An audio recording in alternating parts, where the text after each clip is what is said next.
Olá, assombrados! Eu sou a Ana Paula e vou contar um relato para vocês de Maledite neste Maledite Day. E aí, tudo bem? Eu espero que esteja tudo bem. Já vou pedindo para você não se esquecer de deixar o like neste vídeo e não se esqueça de fazer aquela visitinha na nossa loja virtual, a lojaassombrada.com.br. Combinado?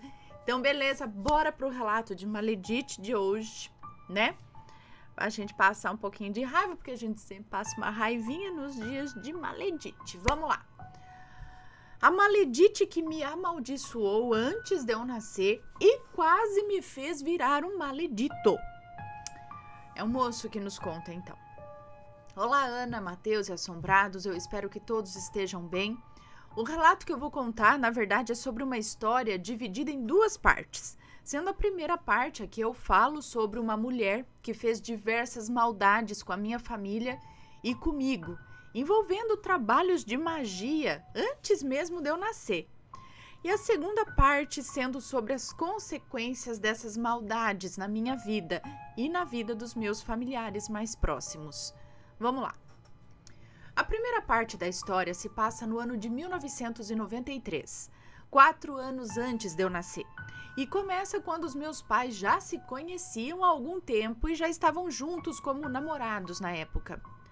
A minha mãe e seus irmãos sempre foram criados só por minha avó, sua mãe, pois o seu pai fugiu quando ela nasceu e nunca os assumiu.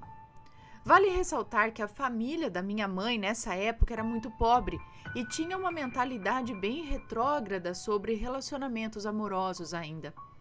Acreditava-se que um bom homem poderia mudar todo o quadro e levar a família ao sucesso. E foi assim quando ela conheceu meu pai. Na minha opinião, um relacionamento que já começou errado, pois na época minha mãe tinha 15 anos e o meu pai 31. Além disso, infelizmente, o meu pai sempre foi uma pessoa promíscua e traiu a minha mãe pelos 21 anos que passaram juntos. Mas, infelizmente, ela era uma adolescente que não tinha o apoio de ninguém para se separar dele e foi manipulada de diversas maneiras a ficar nessa relação infeliz. Tudo começa quando uma ex-namorada do meu pai, que aqui vou chamar de Angélica, começou a ter despeito, começa a ter despeito de minha mãe, pois ela era a atual namorada dele. Ela sempre os observava sentados juntos na calçada da janela de seu apartamento. Escrevia cartas para minha mãe dizendo que eles não iriam dar certo. Ai, eu espirrando aqui. Bom, dizendo que eles não iam dar certo e que logo ele voltaria para ela. Ela não perdia a oportunidade de fazer uma discórdia, fosse com a minha avó, ou com a minha mãe, ou com meu pai, ou com qualquer outro familiar na época. Constantemente ameaçava minha mãe com palavras e até mesmo com objetos, e sempre frisava que ela não sabia com quem estava se metendo. Além disso, infelizmente, o meu pai sempre foi uma pessoa que consumiu muita bebida alcoólica. E quando estava bêbado, realmente procurava essa mulher para fins sexuais. E no outro dia sempre se ajoelhava aos pés da minha mãe e pedia perdão e ela aceitava. Certo dia, Angélica colocou veneno para alguns animais de rua, filha da mãe, para alguns animais de rua que viviam próximo da casa da minha avó e que eram alimentados por ela. Todos ficaram muito abalados com essa atitude. E Angélica foi até a porta da nossa casa para dizer que aquilo era apenas o começo. É o que eu falo, quem faz com animal faz com gente. Pois se o meu pai não fosse dela, de mais ninguém ele seria. Até que depois de muitas provocações e até mesmo depois desse crime, tudo pareceu se acalmar. Pois essa mulher viajou para o Maranhão e lá ficou por 1 ano. Quando voltou, muito se falava na nossa rua entre os vizinhos que lá no Maranhão, conhecido como a terra dos feitiços, Angélica aprendeu muito sobre magia e trabalhos espirituais e estava envolvida com coisas erradas no tocante a isso. Mas ninguém deu muita atenção a esses burburinhos. Até que minha avó começou a notar alguns fatos estranhos quando voltava do trabalho. Na porta de nossa casa, algumas vezes apareciam objetos como vasos com terra, velas queimando, uma mistura muito nojenta de cabelo com algo que parecia sangue, bilhetes com o nome da minha mãe e do meu pai escritos e outros materiais. Minha avó perguntava aos vizinhos se alguém viu de onde veio aquilo e ninguém sabia de nada, até porque nossa rua era muito pacata, pouquíssimo movimentada e as pessoas eram mais recatadas. Sem saber, minha avó recolhia aquilo e jogava sempre no lixo. E depois disso, o comportamento do meu pai começou a ficar pior. Ele passou a beber mais e a desrespeitar mais a minha mãe. Até que um dia, e vale lembrar que já estávamos agora no ano de 1996, a minha mãe foi cortar o cabelo e lá nesse pequeno salão a cabeleireira disse que Angélica também frequentava o local e nunca perdia a oportunidade de falar o quanto odiava minha mãe e queria o meu pai de volta. Ela parecia ter uma verdadeira obsessão por eles. Nessa ocasião, a minha mãe também começou a passar muito mal nesse salão, vomitou e desmaiou e foi levada a um posto de saúde perto dali. E lá descobriu que estava esperando o seu primeiro filho, no caso, eu. Todos tentaram, a todo custo, esconder essa gravidez de Angélica, sabendo das maldades dessa mulher, mas não se sabe até hoje como ela descobriu. E quando descobriu, teve um acesso de ódio gigantesco. Foi até a nossa casa, chutava o portão e gritava com toda a sua força. Praguejava diversas coisas contra mim, contra os meus pais. Falava coisas em um idioma desconhecido. E o seu ódio só aumentou, pois a minha avó chamou a polícia para ela nessa ocasião. E ela foi intimada por desacato e jurou vingança. Deixa eu só entender aqui que no começo, 4 anos antes de eu nascer, começa quando os meus pais eles já se conheciam há algum tempo e já estavam juntos como namorados. Minha mãe e seus irmãos sempre foram criados pela minha avó. Ah, tá, é o pai dela que fugiu quando ela nasceu e nunca sumiu. Ah, tá, entendi, eu tava achando que era a família da minha mãe nessa época era muito bom, um bom homem poderia mudar a situação.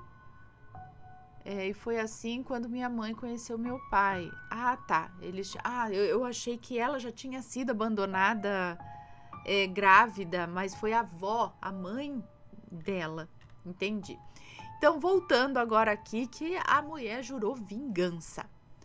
Os meses se passaram e a gestação da minha mãe se desenvolvia com complicações, sangramentos e muitos sintomas físicos de uma gravidez de muito risco. Certo dia, uma amiga da minha mãe chegou na nossa casa e ela sabia de tudo que a Angélica fazia. E disse para minha mãe que conhecia uma senhora cigana que era excelente com baralho e búzios, para ver o passado, o presente e o futuro. E chamou a minha mãe para ir lá fazer uma consulta com essa senhora. Minha mãe aceitou. Ao chegar lá, essa senhora foi muito atenciosa, muito receptiva e disse que faria o melhor que pudesse para minha mãe. Quando ela julgou os búzios, eles apontaram sintomas físicos de doença na minha mãe e em mim, que ainda era um feto. Além disso, quando ela jogou o baralho, ela disse coisas que posteriormente aconteceram, como, por exemplo, que a minha mãe teria mais uma filha e que passaria ainda muitos anos casada com meu pai, mas que no futuro viria a se separar dele. Essa senhora ficou muito assustada com o que viu na minha, no meu destino, na minha carta do destino, eu acho, e da minha mãe, não sei. E disse que alguém havia jogado uma maldição contra ela e contra o filho que ela estava esperando. Essa cigana também falou que conseguia ver cabeças de animais em cima de covas. Além disso, ela benzeu a minha mãe nessa ocasião e a orientou a como fazer banhos com sal grosso e ervas, orações de proteção, blindagem da casa e outras coisas mais. Tudo que essa senhora disse se confirmou. Certo dia, uma prima da Angélica pediu para conversar com o meu pai. e disse que descobriu que ela tinha feito uma amarração amorosa fortíssima para ele, entregando assim 5 bodes a uma entidade maligna. Para quem não sabe, oferendas feitas com um bode já são fortíssimas, pois animais de 4 patas permitem que a entidade consiga se alimentar mais do sangue e da energia. Imaginem então 5 bodes!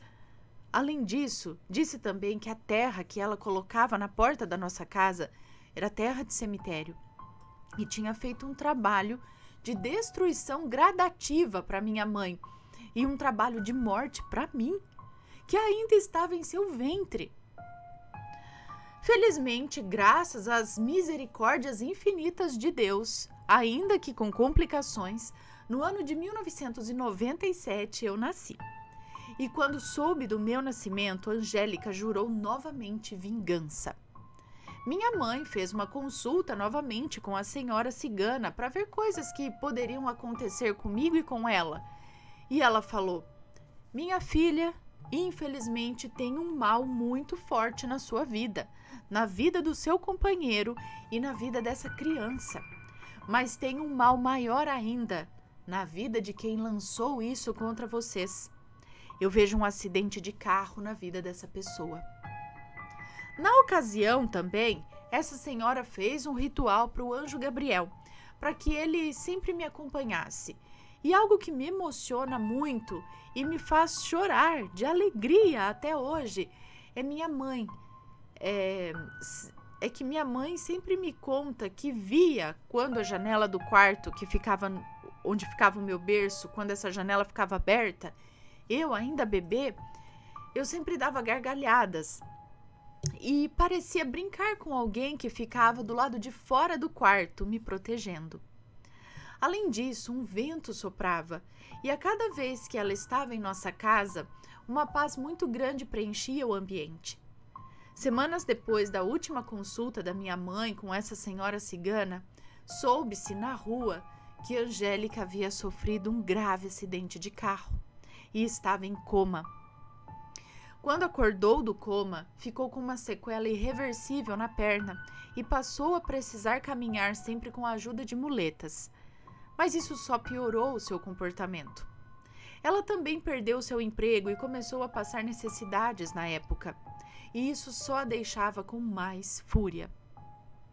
A gota d'água para minha avó, que na época ainda era nova e já estava completamente farta desse desrespeito, foi chegar do trabalho e ver, na porta de nossa casa, a maior das oferendas que a Angélica já colocou.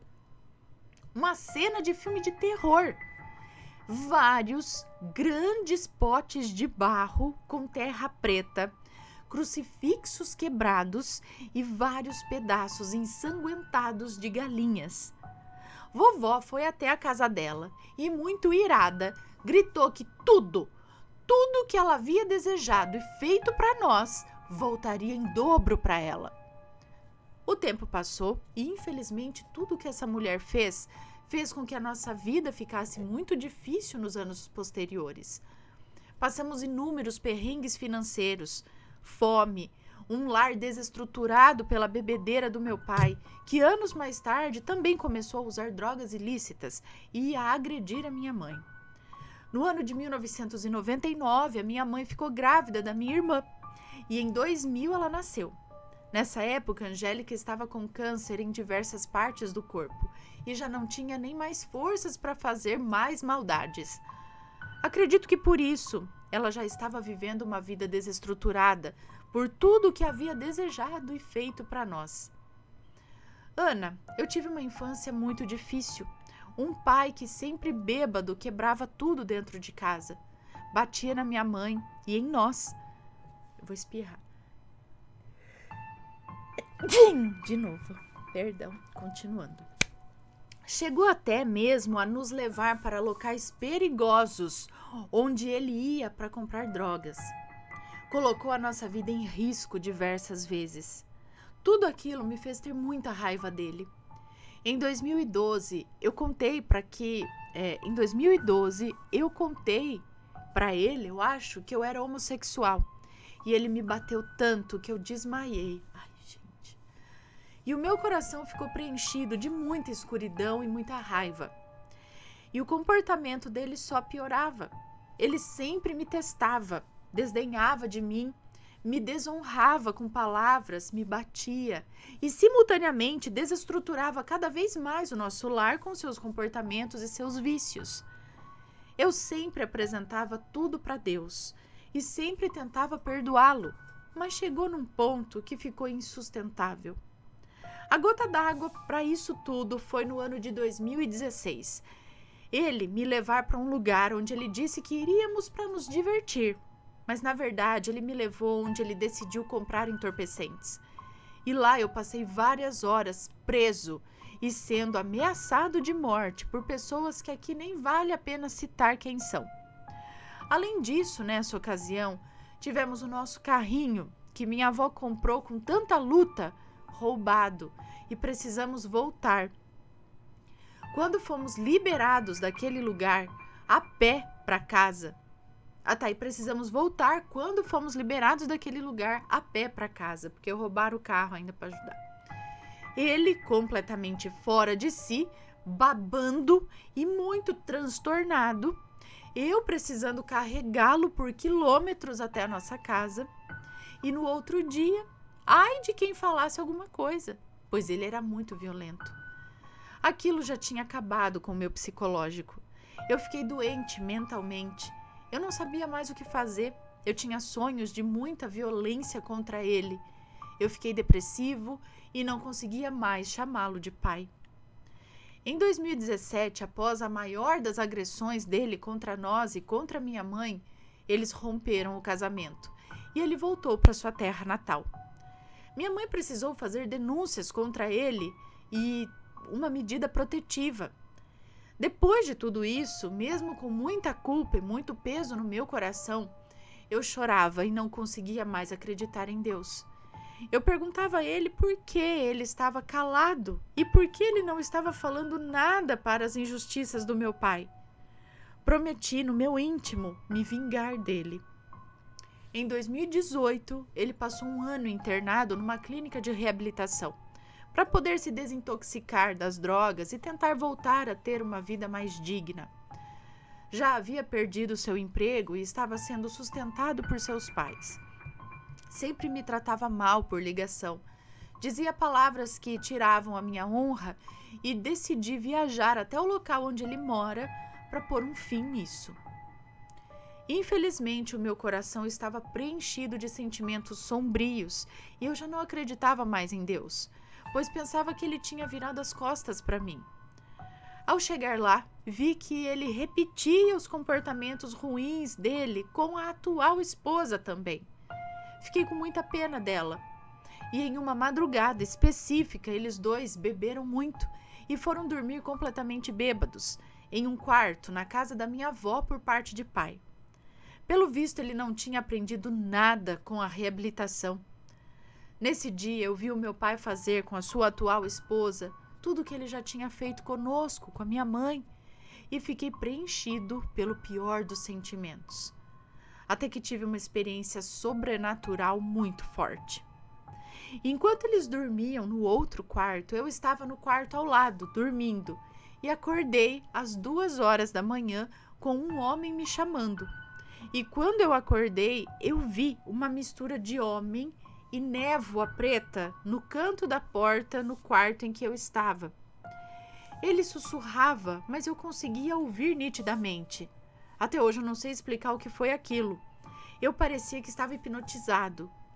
Ele pediu para eu me levantar. E assim eu fiz. Algo parecia controlar as minhas pernas e me levar silenciosamente até onde estava o meu pai e a esposa dele. Lembro nitidamente da cena. Ele dormindo em uma rede e ela na cama, desmaiados de tanta bebida. O som do ar-condicionado e no canto direito da parede do quarto um bastão de madeira.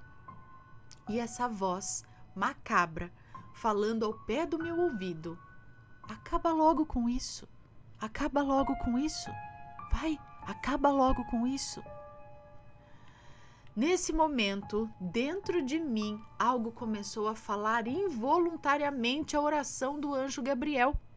E simultaneamente a voz macabra foi ficando mais fraca, até que sumiu e eu retornei à minha consciência.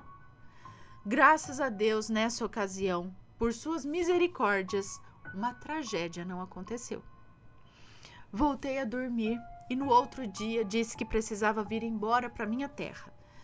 Depois de todo esse sofrimento, hoje o meu pai ainda bebe muito, mas não usa mais outras drogas. Conheci, depois de ficar muito desacreditado, uma casa de religião perto de mim, que aqui vou preservar a identidade. E lá aceitei Jesus e comecei a dedicar a minha vida a obras de caridade com idosos e com crianças que foram violentadas e agredidas. Comecei a ver de perto o sofrimento dos mais pobres e menos favorecidos, e tudo isso preencheu meu coração e minha alma de amor, e me fez voltar a acreditar em Deus. Atualmente temos uma relação distante, mas eu oro a Deus todos os dias que ele se livre do álcool e seja muito feliz, e que um dia seja tocado pelo Espírito Santo a mudar a sua postura. Por fim, quero dizer que atribuo a maioria ou todas essas coisas ruins a todas as maldições e maldades fortes que a Angélica, ou a Maledite, lançou contra a minha família. As últimas notícias que recebemos sobre ela foi que atualmente ela vive em um abrigo para pessoas em situações de rua, que perdeu absolutamente tudo e que leva uma vida muito ruim. E por último, e não menos importante, deixo um conselho aqui de quem viveu experiências que colocariam qualquer ser humano no limite de suas emoções. Deus não abandona. Deus não vira as costas. Acreditem, por mais difícil que algo pareça, no momento, Ele está lá, olhando por todos nós. Por mais difícil e impossível que pareça, mesmo que leve muito tempo, até mesmo uma vida inteira, aprendam a perdoar. Não retribuam as maldades. Não deixem que seus corações sejam levados pelo ódio, pela ira, pelo rancor e pelo desamor. Façam caridade, testemunhem outras dores. Isso alivia e acalenta o nosso coração e a nossa alma. As maldades que os outros fazem com vocês não têm a ver muitas vezes com vocês, e sim com as pessoas que fazem. Tenham fé e saibam que o choro pode durar uma noite inteira, mas a alegria vem de manhã. Deus é Deus de perto e não de longe. Ele é fiel. Escapei de ser um maledito por suas infinitas misericórdias. Muito obrigado por ler este relato, agradeço de coração e espero que a minha história toque cada um que esteja amargurado e tomado pela dor. Desejo ao canal todo o sucesso do mundo e amo o trabalho de vocês. Um grande beijo, um forte abraço e fiquem todos em paz e com Deus. Um beijo para você, muito obrigada. Parabéns pela sua maturidade espiritual e emocional alcançada depois de tanta dor. E, gente, mais uma vez, eu não consigo conceber como uma pessoa pode ser tão ruim com as outras, ser tão podre assim por dentro, né? Toma no coisa e continua fazendo maldade. Mas isso aí vai voltar difícil, vai ser difícil quando voltar, né? Uma outra vida aí ainda pra pagar, pra aprender, na verdade. Vai saber, né? Ai, gente, como tem, e pior que tem, né? Quando a gente ouve umas histórias assim, a gente não imagina. E tem tanta coisa ruim acontecendo com as pessoas por aí, né? Tanta gente ruim. É triste. Tem alguma história de maledite? Já passou pela mão de alguma maledite ou um maledito? Conta aí pra gente. Se for comentar, que seja com respeito. Um grande beijo pra vocês e a gente se vê no próximo relato. Fui!